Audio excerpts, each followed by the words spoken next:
အားလုံးပဲမင်္ဂလာပါ Crime Story အမှန်ကနေပြန်လဲကြိုဆိုလိုက်ပါတယ်ဒီကနေ့မှာတော့ဆွဲလန်းယူသွမှုနာမည်ကြီးကျင်စိမ့်နဲ့အမုန်းတရားတွေကြောင့်ကျူးလွန်ခဲ့ပြီး YouTube ဗီဒီယိုတွေကြောင့်ဖမ်းမိသွားခဲ့တဲ့တုံလုံး6ချားွယ်ဖြစ်ရမှန်မှုခင်း၄ခုအကြောင်းကိုအသေးစိတ်ခြေရာခံတင်ဆက်ပေးသွားမှာဖြစ်ပါတယ်မှုခင်းဖြစ်ရမှန်အပိုင်း1ဆူဇန်အီတန်ဟာအသက်59နှစ်အရွယ်ရှိပြီဖြစ်တဲ့အမေရိကန်နိုင်ငံသူသိပ္ပံပညာရှင်တဦးပါသူမဟာဂျာမနီနိုင်ငံဒရက်တင်မြို့မှာမော်လီကျူးဇီဝဗေဒပေါမောက္ခတဦးအဖြစ်တာဝန်ထမ်းဆောင်နေတာဖြစ်ပါတယ်။သူမရဲ့အလုပ်ကတော့ကဘာအနှံ့လှည့်လည်ပြီးသူမရဲ့ဘာသာရပ်ဆိုင်ရာနောက်ဆုံးပေါ်တိုးတက်မှုတွေကိုနှီးနှောဖလှယ်ပွဲတွေလုပ်ရတာပါ။2019ခုနှစ်ဇူလိုင်လမှာတော့သူမဟာဒီလိုနှီးနှောဖလှယ်ပွဲတစ်ခုအတွက်တာယာလှပတဲ့ဂရိနိုင်ငံရဲ့ခီးသွွားကျွန်းစုတစ်ခုဖြစ်တဲ့ခရစ်ကျွန်းကိုခရီးထွက်ခဲ့ပါတယ်။ဒါဟာသူမရဲ့နောက်ဆုံးခရီးစဉ်ဖြစ်လာမယ်ဆိုတာရဲ့သူမကိုတတ်ခဲ့တဲ့တရားခံဟာသူ့ရဲ့ YouTube ဗီဒီယိုတွေကြောင့်အဖမ်းခံရလိမ့်မယ်ဆိုတာကိုသူမလုံးဝမသိခဲ့ရှာပါဘူးဖြစ်စဉ်ကဇူလိုင်လ2ရက်နေ့မှာစတင်ခဲ့တာပါနှီးနှောဖလှယ်ပဲပြီးတဲ့နောက်ဆူဇန်ဟာလုတ်ဖို့ကင်ပွဲတွေနဲ့သူအချိန်ဖြုံးခဲ့ပြီး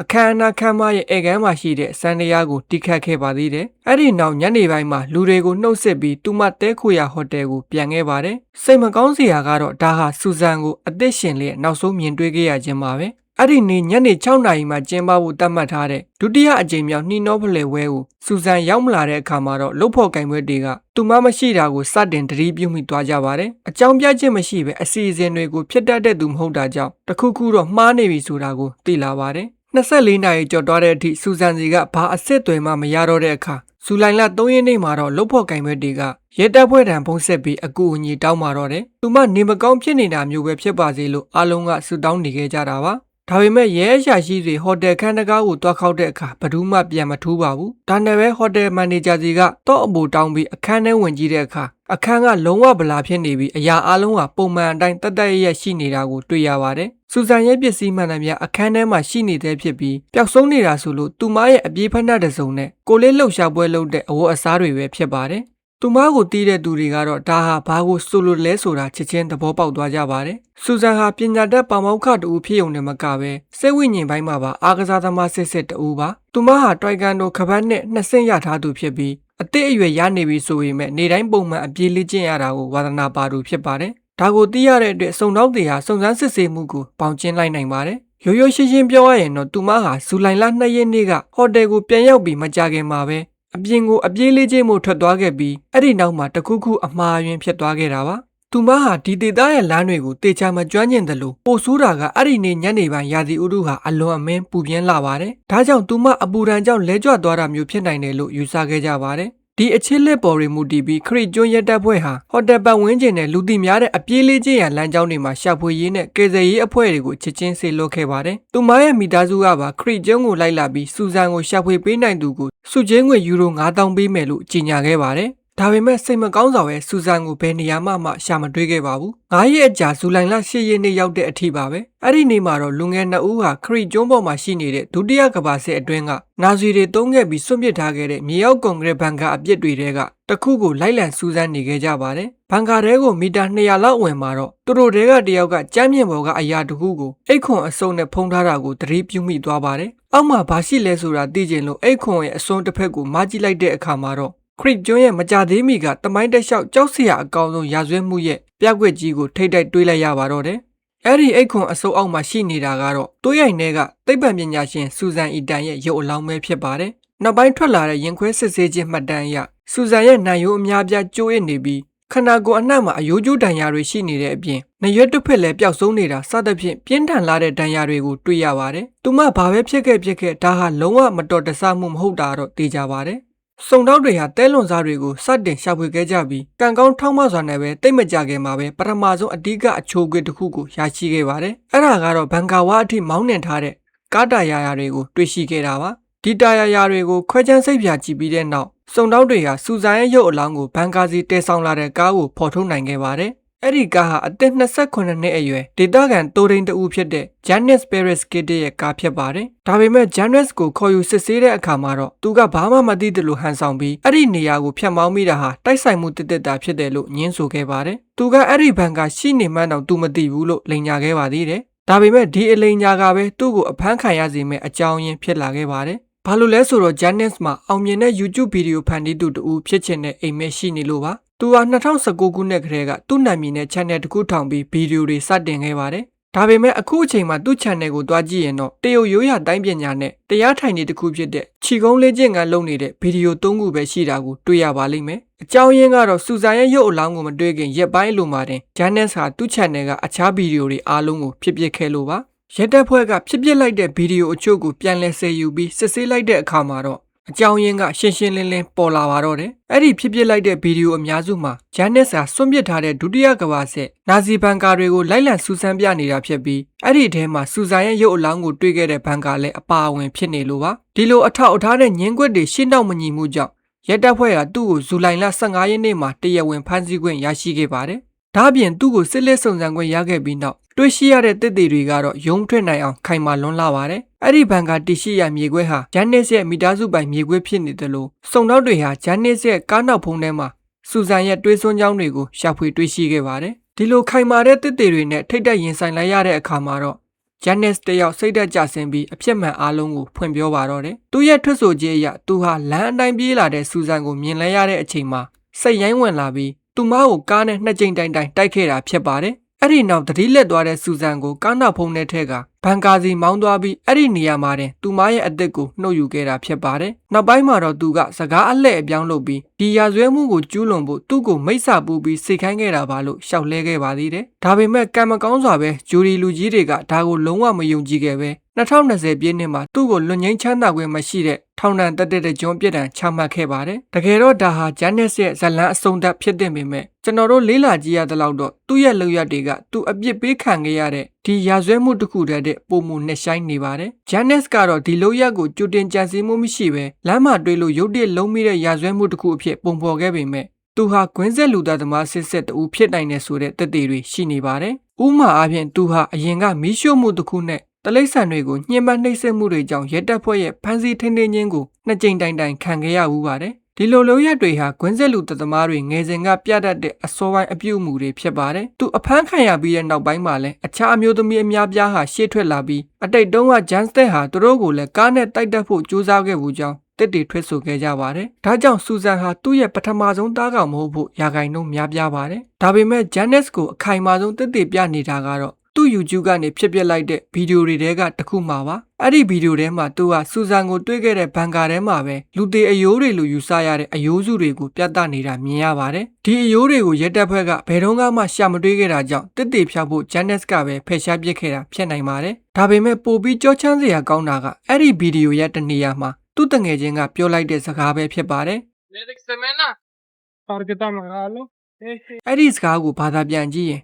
မင်းဟိုလူအိုကြီးကိုပြစ်ထားခဲ့တဲ့နေရာကဒီနေရာလားဆိုပြီးမေးခွန်းထုတ်ထားတာဖြစ်ပါတယ်။ဒါကိုကြည့်ချင်းအဖြစ် Janice ကအရင်ကလည်းသူ့ရဲ့သားကောင်တအုပ်ကိုဒီဘန်ကာထဲမှာလာရောက်ဆွန့်ပစ်ခဲ့ဘူးကြောင်းအရေးအမွတ်ပြသနေတာဖြစ်ပြီးဒါဟာအမှန်ပဲဆိုရင်တော့ Janice ဟာနှစ်တွေတလျှောက်လူဘယ်နှယောက်ကိုတတ်ခဲ့ပြီးပြီလဲဆိုတာတွေးကြည့်ုံနဲ့တင်ထိတ်လန့်စရာကောင်းလာပါတယ်။မှုခင်းဖြစ်ရမှန်အပိုင်းနဲ့ Manex 6075ဆိုတာကတော့အသက်24နှစ်အရွယ် Samantha Wellford ပိုင်ဆိုင်ပြီးလှုပ်ဆောင်နေတဲ့ YouTube channel တစ်ခုဖြစ်ပါတယ်။သူမဟာ Texas ပြည်နယ်ရဲ့ Monticello ဆိုတဲ့လူဦးရေနည်းတဲ့လူမှုအတိုင်းဝိုင်းလေးထဲမှာသူမရဲ့ခင်ပွန်းဖြစ်သူအာနီနဲ့သူတို့ရဲ့ကလေး9ယောက်နဲ့အတူနေထိုင်နေတာဖြစ်ပါတယ်။သူမဟာအများအားဖြင့်သူမရဲ့နေ့စဉ်ဘဝအကြောင်းအရာတွေနဲ့အခြားအထွေထွေအကြောင်းအရာတွေကိုဗီဒီယိုရိုက်ပြီးတင်လေးရှိပါတယ်။သူမရဲ့ဇာတ်လမ်းက2008ခုနှစ်ဘဝအနှိမ့်ဆုံးအချိန်မှာစတင်ခဲ့တာပါ။အဲ့ဒီအချိန်တုန်းကသူမဟာအမွှာကလေး2ယောက်ရဲ့မိခင်တူဖြစ်လာခဲ့ပြီးဘဝမှာအဖော်မရှိဘဲအထီးကျန်နေခြင်းဖြစ်ပါတယ်။အဲ့ဒီအချိန်မှာပဲဒေတာကန်တစ်တူးဆိုင်တစ်ခုမှာအာနီနဲ့တွေ့ဆုံခဲ့ပြီးသူတို့နှစ်ဦးကချစ်ချင်းပဲသဘောကျကတွဲခဲ့ကြပြီးမိသားစုတစ်ခုစတင်တည်ထောင်ခဲ့ပါတယ်။သူမတင်ခဲ့တဲ့ဗီဒီယိုတစ်ခုမှာဆာမန်တာကအာနီနဲ့တွေ့ခဲ့တဲ့နေ့ဟာသူမဘဝရဲ့အပျော်ရွှင်ဆုံးနေ့ပါလို့ပြောပြခဲ့ပူပါတယ်။သူတို့ဇနီးမောင်နှံဟာအမွှာကလေးအပါအဝင်နောက်ထပ်ကလေး3ယောက်ထပ်မံရရှိခဲ့တာကြောင့်စုစုပေါင်းကလေး9ယောက်အထိရှိလာခဲ့ပါတယ်။ကလေး9ယောက်ကိုပြုစုပြောထောင်ရတာစင်ခုံမှုကြီးတစ်ခုဖြစ်ပေမဲ့အာနီဟာပီဇာပိုးတဲ့ဒုတိယအလုပ်တစ်ခုကိုပါထပ်လုပ်ပြီးမိသားစုကိုတာဝန်ကျေအောင်ကြိုးစားခဲ့ပါတယ်။ဒါကြောင့်ခက်ခဲတဲ့အချိန်တွေကိုအတူတူဖြတ်ကျော်ခဲ့ကြပေမဲ့ဆာမန်တာအာနီနဲ့သူတို့ရဲ့ကလေး9ယောက်ဟာကြည့်လိုက်ရင်အလွန်ပြည့်စုံပြီးချစ်စရာကောင်းတဲ့မိသားစုလေးတစ်ခုဖြစ်နေခဲ့ပါတယ်။ဒါပေမဲ့ဆာမန်တာဟာအိမ်အောင်ရှင်မတဦးဖြစ်ကလေးထိန်းနေရပေမဲ့စိတ်ထဲမှာတော့တနေ့မှနာမည်ကြီးမင်းသမီးတစ်ယောက်ဖြစ်ချင်တဲ့အိမ်မက်ရှိနေခဲ့ပါတယ် I've always wanted to be an actress. I think it is so much fun. I've been extras in movies. I've had small parts in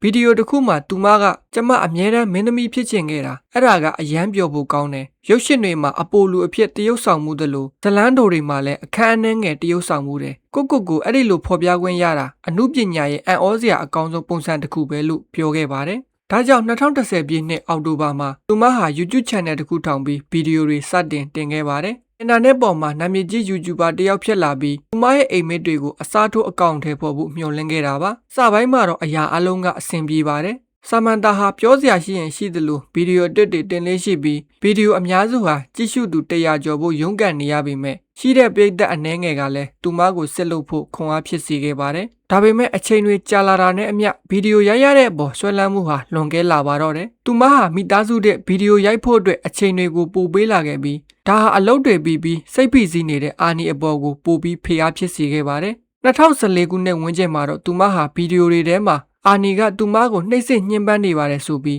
းစတင်ဆွဆွဲလာခဲ့ပြီးသူတို့ရဲ့စစ်ဆန်ရေးဘလောက်အထိပျက်စီးနေပြီလဲဆိုတာကိုအရေးအမော့ပြသလာခဲ့ပါတယ်အဲ့ဒီနောက်2014ခုနှစ်မတ်လမှာဗီဒီယိုတစ်ခုတင်ပြီးတဲ့နောက်ဆာမန်တာဟာအင်တာနက်ပေါ်ကနေထူးဆန်းစွာပျောက်ကွယ်သွားခဲ့ပါတယ်။သူမ YouTube ကိုစိတ်ကုံသွားတာလားဒါမှမဟုတ်မိသားစုကိုပဲပြန်အာရုံစိုက်ချင်လို့လားဆိုတာဘယ်သူမှရေးရမသိခဲ့ကြပါဘူး။ပြီးတော့2015ခုနှစ်ဖေဖော်ဝါရီ20ရက်နေ့မှာတော့ပရိသတ်တွေမျှော်လင့်မထားတဲ့သတင်းတစ်ခုထွက်ပေါ်လာခဲ့ပါတယ်။စိတ်မကောင်းစရာတစ်ခုကတော့အဲ့ဒီသတင်းဟာလူတိုင်းတွေးကြည့်ုံနဲ့တင်ကြေကွဲစရာကောင်းလာတဲ့ဖြစ်ရပ်ဆိုးတစ်ခုဖြစ်နေတာပါပဲ။အဲ့ဒီနေ့မှာတက်ဆက်ရဲတပ်ဖွဲ့ဟာဆာမန်တာရဲ့အတော်ဖြစ်သူစီကနေသူမရဲ့တူမဖြစ်သူအသက်ဘေးကကယ်တင်ပေးဖို့အရေးပေါ်ဖုန်းခေါ်ဆိုမှုကိုလက်ခံရရှိခဲ့ပါတယ်။ Cause County 911, what's your emergency? I have a home invasion. My niece is tied up.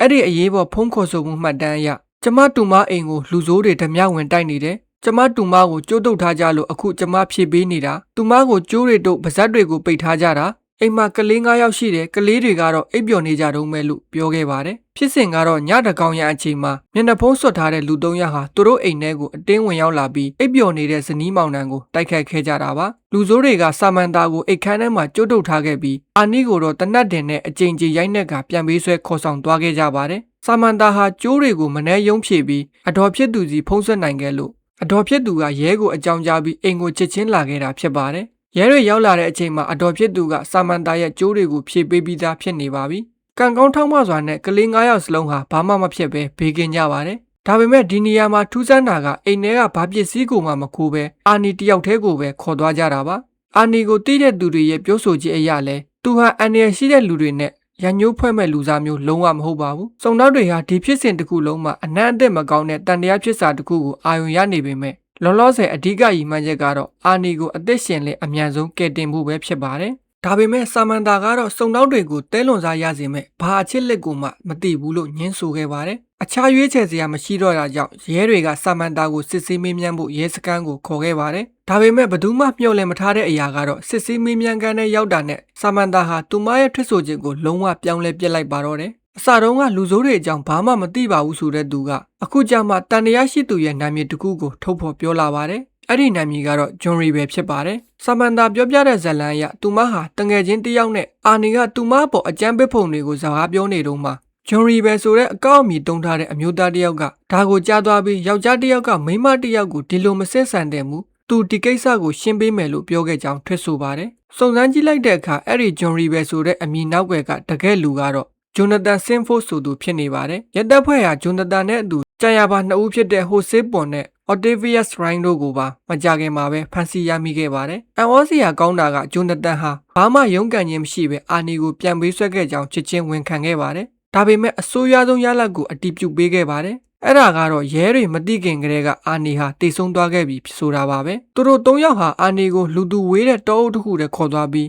သူ့ရဲ့အုံနောက်စစ်ကိုတနတ်နဲ့တစ်ချစ်တည်းပစ်ခတ်ခါကွပ်မြက်ခဲ့ကြတာဖြစ်ပါတယ်။ဒါတွေကိုတည်ပြီးတဲ့နောက်မှာတောင်မေကွန်းတစ်ခုကြံနေပါသေးတယ်။အဲ့ဒါကတော့အာနီနဲ့ဘာရန်ညှိုးမှမရှိတဲ့လူ3ယောက်ကဘာကြောင့်သူ့ကိုအိမ်ထဲထိဝင်ဖမ်းပြီးတိုက်ရတာလဲ။ဒီမေကွန်းရဲ့အဖြေအားလုံးကဆာမန်တာစီကိုပဲပြန်လည်ညွှန်ပြနေပါတယ်။ဆာမန်တာကတော့သူမမှာပါဝင်ပတ်သက်မှုမရှိပါဘူးလို့ဇက်တိုက်ညင်းဆိုနေခဲ့ပါတယ်။ဒါပေမဲ့စုံတောက်တွေအနေနဲ့သူမရုတ်တရက်ခန္ဓာမီကိုမှတ်မိလာတာကိုခဏဘေးဖယ်ထားရင်တောင်အခြားတန်တရားဖြစ်စာတွေအများကြီးရှိနေပါတယ်။ဥပမာသူမဟာဘလိုနီးနဲ့ကျိုးတွေကိုကိုယ်တိုင်ဖြည့်ပြီးအတော်စီဖုံးဆက်နိုင်ခဲ့တာလဲ အိမ်နီးနားချင်းတွေကတော့ဘာလို့အိမ်ထဲဝင်စီးတဲ့အတန်ကိုလုံးဝမကြားခဲ့ရတာလဲပြီးတော့ပုံမှန်ဆိုအခန်းတီးတီးမှအိမ်လေးရှိတဲ့ကလေး9ယောက်စလုံးကတော့အဲ့ဒီညကြမှာဘာလို့အခန်းတစ်ခန်းထဲမှာစုပြုံပြီးအိမ်နေကြရတာလဲတိတ်မကြခင်မှာပဲစုံတောက်တွေဟာစာမန်တာဒီလူတက်မှုမှာဓာတ်ရိုက်ပါဝင်ပတ်သက်နေတဲ့ငင်းွယ်လို့မရတဲ့တစ်တွေတွေကိုရှာဖွေတွေ့ရှိခဲ့ပါတယ်အဲ့ဒါကတော့ရဲတွေအာနီရဲ့ဖုန်းကိုစစ်တယ်ဖို့ကြိုးစားနေချိန်မှာစာမန်တာကကြံရပါအော်တီဗီယက်စီပို့ထားတဲ့လမ်းညွန်စာသားတွေပဲဖြစ်ပါတယ်အဲ့ဒီစာထဲမှာသူ့ဖုန်းကိုပိတ်ပစ်အဲ့ဒါကိုအစဖြောက်ပြီးမြန်ရွှေ့လို့ရေးထားပါတယ်ဒီအစ်စ်မှာတော့စာမန်တာဟာသူမရဲ့လင်ယောက်ျားကိုတတ်တဲ့သူတွေနဲ့ပူးပေါင်းကြံစည်ခဲ့တာတန်တရားဖြစ်เสียမလို့တော့ပါဘူးစုံစမ်းစစ်ဆေးမှုတွေစစ်တိုက်လုပ်တဲ့အခါဇလန်းအမှန်ပေါ်လာပါတယ်စာမန်တာဟာနာမည်ကြီးယူတူဘာဖြစ်ချင်တဲ့စိတ်လွန်ကဲလာပြီးကလေးတွေကိုပြစ်ထားတာကြောင့်ဇနီးမောင်နှံနှစ်ဦးကြားမှာခဏရန်ဖြစ်ခဲ့ကြပါတယ်ပြဿနာကိုအေးဆေးစွာမဖြေရှင်းပဲစာမန်တာဟာသူမတငယ်ချင်းရဲ့ရေးစားနဲ့ပူးပေါင်းပြီးအာနီကိုဖယ်ရှားဖို့ရုံမာတဲ့အစီအစဉ်တစ်ခုဆွဲခဲ့တာပါအစတုန်းကတော့အာနီရဲ့ကားထဲမှာမူရစ်ဆေးပြင်းပြင်းတွေတွားထက်ပြီးရဲဖမ်းခံရအောင်လုပ်ဖို့ကြံစီခဲ့ပေမဲ့နောက်ပိုင်းမှာတော့သူ့အစ်စ်ကိုနှုတ်ယူလိုက်တာကပိုပြီးလွယ်ကူလိမ့်မယ်လို့တွေးအေးစာဆုံးဖြတ်ခဲ့ကြပါတယ်ဒါ့အပြင်စာမန်တာကဒီလူတက်မှုအစီအစဉ်ကိုရွေးချယ်ခဲ့တာဟာဒီအမှုကြောင့်သူမရဲ့ YouTube channel ကိုလူတွေပို့ပြီးအာရုံစိုက်လာမလားဆိုတဲ့တွက်ချက်မှုကြောင့်လည်းဖြစ်နိုင်ပါတယ်နောက်ဆုံးမှာတော့သူမဟာလင်ယောက်ျားကိုတတ်မှုနဲ့ထောင်ဒဏ်149နှစ်ကြာမှတ်ခံခဲ့ရပြီးသူမရဲ့ကလေး9ယောက်ကတော့မိဘမဲ့ဘဝကိုရောက်ရှိသွားခဲ့ရပါတော့တယ်မှုကင်းဖြစ်ရမှန်အပိုင်း3ဒိုင်ယာနာလက်ဂျွိုင်းဟာကယ်လီဖိုးနီးယားပြည်နယ်ကာစပတ်မြို့မှာသူမရဲ့ခင်မွန်းဖြစ်သူဂရက်မူဘာဟင်းနဲ့သူနေထိုင်တဲ့အောင်မြင်တဲ့စာရေးဆရာမတူဖြစ်ပါတယ်ကုမ္ပဏီအလုပ်ကနေဝင်ငွေကောင်းကောင်းရနေပေမဲ့ဒိုင်ယာနာရဲ့တကယ်ဝါရနာကတော့ Triathlon အားကစားသမားတူဖြစ်လာဖို့ပါသူမဟာဒီအားကစားခီးစဉ်ကိုဗီဒီယိုရိုက်ပြီးတင်ဆက်ဖို့အတွက် Left Joint Fitness ဆိုတဲ့ကျန်းမာရေး blog တစ်ခုနဲ့ Heavy DJ ဆိုတဲ့ YouTube channel တစ်ခုကိုထောင်ခဲ့ပါတယ်သူမဟာဒီ channel ကို2008ခုနှစ်ကတည်းကစတင်ခဲ့တာဖြစ်ပြီ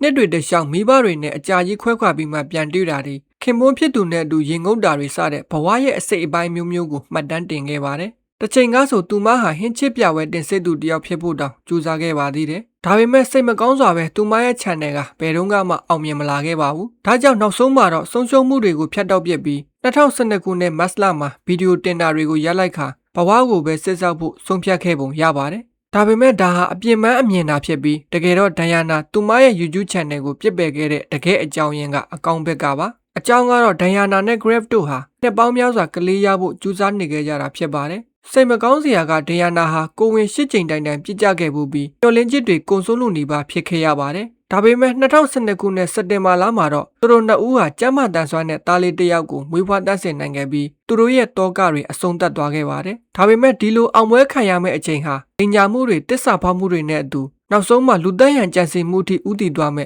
ဘဝနှိမ့်စင်းမှုရဲ့အစပြုခြင်းဖြစ်လာခဲ့ပါတယ်ကလေးမွေးပြီးလပိုင်းအကြာမှာပဲ Grab ဟာအလုပ်ပြုတ်သွားခဲ့ပြီးဒိုင်ယာနာတယောက်တည်းကပဲအိမ်တော်ဦးစီးအဖြစ်ရှာကျွေးခဲ့ရပါတော့တယ်အရင်ကကိုဝင်ပြစ်ကြခဲ့တဲ့စိတ်ဒဏ်ရာတွေရဲ့နေထိုင်စေးအလွန်ကြီးမားတဲ့မြို့ကြီးမှာမိသားစုကိုတယောက်တည်းထိန်းချောင်းရတဲ့ဖိအားတွေရဲ့ပေါင်းစပ်လိုက်တဲ့အခါသူတို့ရဲ့အိမ်တော်ရေးဟာအစင်မပြေဖြစ်လာပြီးခဏပြင်းပြင်းထန်ထန်ရန်ဖြစ်လာကြပါတယ်အခြေအနေတွေက2014ခုနှစ်ဇူလိုင်လ9ရက်နေ့မှာပိုပြီးဆိုးဝါးသွားခဲ့ပါတယ်အဲ့ဒီနေ့မှာ Grab အိမ်ပြန်လာတဲ့အခါတကားဝမှာရဲအရာရှိတယောက်ကသူ့ကိုစောင့်နေတာတွေ့ရပါတယ်ရဲက Grab ကိုအိမ်ထဲဝင်ခွင့်မရှိတော့ကြောင်းရှင်းပြပါတယ်အကြောင်းရင်းကတော့ဒိုင်ယာနာက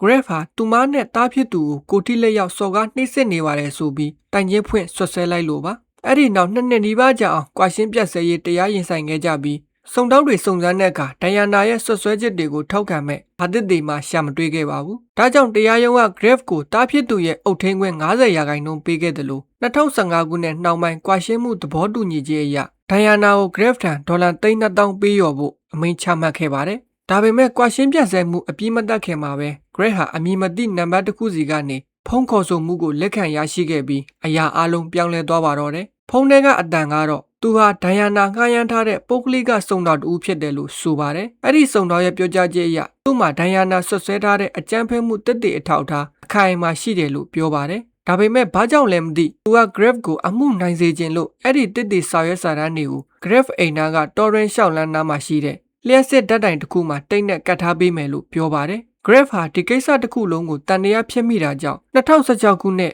စတင်ဘာလ4ရက်ညပိုင်းမှာအဲ့ဒီဓာတ်တိုင်စီကိုသူ့တငယ်ချင်းတယောက်ကိုပါအဖော်ခေါ်ပြီးတွားခဲ့ပါတယ်စိတ်မကောင်းစရာကတော့သူတန်တရားဝင်ခဲ့ပေမဲ့ဒီထူးဆန်းစွာကူညီခြင်းနေတဲ့စုံတောက်ရဲ့တကယ်ယုံမာတဲ့ရည်ရွယ်ချက်ကိုသူသဘောမပေါက်ရှာခဲ့ပါဘူးအဲ့ဒီညကရဲတပ်ဖွဲ့စီရောက်လာတဲ့အရေးပေါ်911ဖုန်းခေါ်ဆိုမှုအရ 911. Yes. My friend has just been shot. Do you know who shot him? ကျွန်တော်တငယ်ချင်းတနက်အပြစ်ခံရလို့ပါစနိုက်ပါသမားတစ်ယောက်ချောင်းပစ်တာတနက်သမားကကျွန်တော်တို့ကို6ချိန်9ချိန်လောက်ဇက်တိုက်လှမ်းပစ်ခဲ့တာလို့အော်ဟစ်အကြောင်းကြားခဲ့ပါတယ် Grave ဓာတ်တိုင်တန်းရောက်တဲ့အချိန်မှာပဲချောင်းမြောင်းပိုးအောင်နေတဲ့စနိုက်ပါသမားကတနက်နဲ့လှမ်းပစ်ခဲ့တာဖြစ်ပြီးတနက်ကြည်စံဟာ Grave ရဲ့ရင်ဘတ်ကိုတက်တက်ဖောက်ထွက်သွားခဲ့ပါတယ်တန်ကောင်းထောင်းမစွာနဲ့ကြည်စံဟာနှလုံးကိုလက်မအနှဲငယ်အလိုကနေလွဲချော်သွားခဲ့လို့ Grave ဟာအသက်ဘေးကတီတီလေးလွတ်မြောက်လာခဲ့ပါတယ်ရဲတွေရောက်လာတဲ့အခါတနက်သမားကထွက်ပြေးသွားပြီဖြစ်ပေမဲ့အခင်းဖြစ်ပွားရာနေရာကိုအမြန်စစ်ဆေးတဲ့အခါတနတ်တမကြကြံခဲ့တဲ့ပဝါနှစ်ထည်ကိုရှာတွေ့ခဲ့ပါတယ်။ဒီပဝါဘော်တွေက DNA ကိုစစ်ဆေးလိုက်တဲ့အခါမှာတော့ဒိုင်ယာနာရဲ့တနတ်ပြစ်နီးပြဆရာ Weldon Max David ဆိုသူဖြစ်နေတာကိုတွေ့ရပါတယ်။ Weldon ကအစပိုင်းမှာညင်းဆိုပေမဲ့တစ်သေးတွေကညင်းမရပါဘူး။ဒိုင်ယာနာအိမ်ကိုအပူလိုင်းသုံးရှာဖွေလိုက်တဲ့အခါအဲ့ဒီလိုပဝါမျိုးတွေကိုထပ်မံရှာတွေ့ခဲ့သလိုဒိုင်ယာနာကဝယ်ရန်သုံးခဲ့တဲ့အပြင်ဖုံးကိုတွားဝယ်နေတဲ့ CCTV မှတ်တမ်းကိုလည်းရဲတွေရရှိခဲ့ပါတယ်။ပိုပြီးအရေးကြီးတာက Greg ကိုပြစ်ခဲ့တဲ့တနတ်ကိုသူ့ရဲ့ကားကိုတော့အမိုးထုတ်တန်းကြားမှာဝှက်ထားတာကိုရဲတွေရှာတွေ့ခဲ့တာဖြစ်ပါတယ်။ဒီအစ်စ်မှာတော့ဒိုင်ယာနာဟာကွာရှင်းပြတ်ဆဲမှုရောချင်းငွေ$3,200,000မပေးချင်တာရဲ့တားဖြစ်သူရဲ့အုပ်ထွေးခွင့်အပြည့်အဝလိုချင်တာကြောင့်ရဲ့ကြောင့်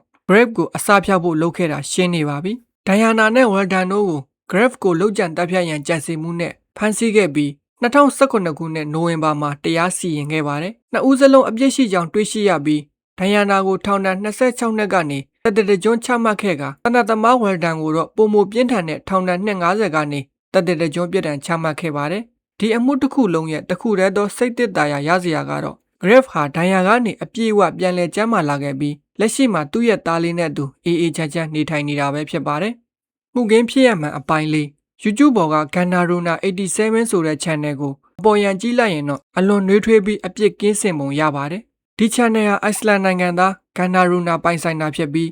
channel ထဲမှာသူချစ်ရတဲ့ main ကလေးကိုရင်ဖွင့်ဝင်ခံထားတဲ့3မိနစ်စာခွဲဗီဒီယိုအတိုလေးတစ်ခုပဲရှိပါတယ်။ဗီဒီယိုရဲ့ခေါင်းစဉ်ကိုအင်္ဂလိပ်လိုပြရင် Heldazi ကျွန်ုပ်၏ဝန်ခံချက်လို့အဓိပ္ပာယ်ရပါတယ်။ Hon era un'eva sko sérstakast manneskja sem ég nokkuð tímann heyrt. Ég verð svo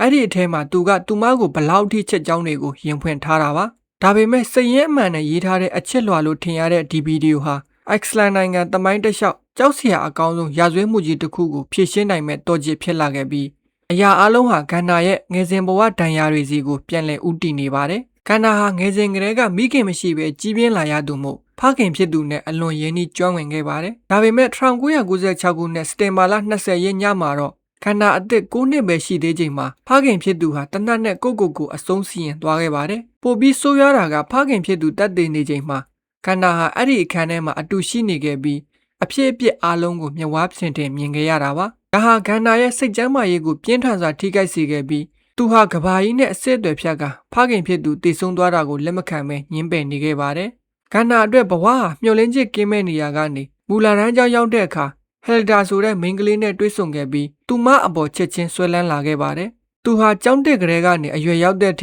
ိသူမကိုတိတ်တခုသဘောကျနေခဲ့ပေမဲ့ရှိနေတဲ့တူတဲ့သောတငယ်ချင်းရင်းကိုဆုံးရှုံးရမှာကြောက်လို့ဖွင့်ပြောဖို့တတ်သိမရှိခဲ့ပါဘူး။ဒါပေမဲ့2009ခုနှစ်မှာ Helda ဟာ Hannek ဆိုတဲ့အမျိုးသားတဦးနဲ့စေ့စပ်လိုက်တဲ့အခါမှာတော့ခန္ဓာတယောက်စိတ်လှုပ်ရှားပြီးတခုခုလုပ်ဖို့တွန်းအားဖြစ်လာခဲ့ပါတယ်။ဒါပေမဲ့သူ့ရဲ့အရှိအကြောက်ကြီးတဲ့ဇယိုက်ကြောင့် Helda ကိုလူချင်းတွေ့ပြီးမပြောရဲပဲ2009ခုနှစ်မတ်လမှာ YouTube channel တစ်ခုထောင်ပြီးအဲ့ဒီအခြေဝန်ခံချက်ဗီဒီယိုကိုတင်ခဲ့တာဖြစ်ပါတယ်။ Helda ကတော့သူ့အချစ်ကိုပြန်လည်လက်မခံခဲ့ပေမဲ့သူတို့နှစ်ဦးဟာတငယ်ချင်းအဖြစ်ဆက်ရှိနေခဲ့ကြပါတယ်။ Helda ရဲ့ခင်မွန်းဖြစ်လာမဲ့ Hannes ကလည်းခန္ဓာသူတို့နဲ့အတူရှိနေတာကိုဘာမှသဘောမထားခဲ့ပါဘူး။ဒါပေမဲ့ဒါဟာတစ်နှစ်အကြာမှာသူအသစ်ပေးလိုက်ရမဲ့နောင်တကြီးဖြစ်လာခဲ့ပါတယ်။အရာအလုံးဟာ2010ခုနှစ်ဩဂုတ်လ14ရက်နေ့မှာဖြစ်ပွားခဲ့တာပါ။ Helda ဟာဂန္နာလဲတက်ရောက်တဲ့ပါတီပွဲတစ်ခုကိုဖိတ်ကြားခံခဲ့ရပါတယ်။အဲ့ဒီပါတီမှာအခြေအနေတွေကအလွန်အကျွံဖြစ်သွားပြီး Helda ဟာအရက်တွေအလွန်အကျွံတောက်မိကတတိလက်မိမျောသွားခဲ့ပါတယ်။သူတို့ချင်းရင်းနှီးတာကြောင့် Helda ကိုအိမ်ပြန်ပို့ဖို့တာဝန်ကိုလူတွေကဂန္နာကိုပေးလိုက်ကြပါတယ်။ဒါပေမဲ့ဂန္နာဟာ Helda ကိုသူမရဲ့ခင်မောဟာနှစ်ရှိတဲ့အိမ်ကိုပြန်မပို့ဘဲသူ့ရဲ့ကိုယ်ပိုင်အိမ်ကိုခေါ်သွားခဲ့ပါတယ်။ Helda မနစ်လင်းလို့နိုးလာတဲ့အခါဂန္နာအပေါ်ဒေါသတကြီးဖြစ်သွားပြီးသူမကိုအိမ်ပြန်ပို့ပေးဖို့တုံငယ်ချင်းတယောက်စီချစ်ချင်းဖုန်းဆက်ခဲ့ပါတယ်။ဒါပေမဲ့ Helda အိမ်ရှိတကားကိုဖွင့်ပြီးဝင်လိုက်တဲ့အချိန်မှာ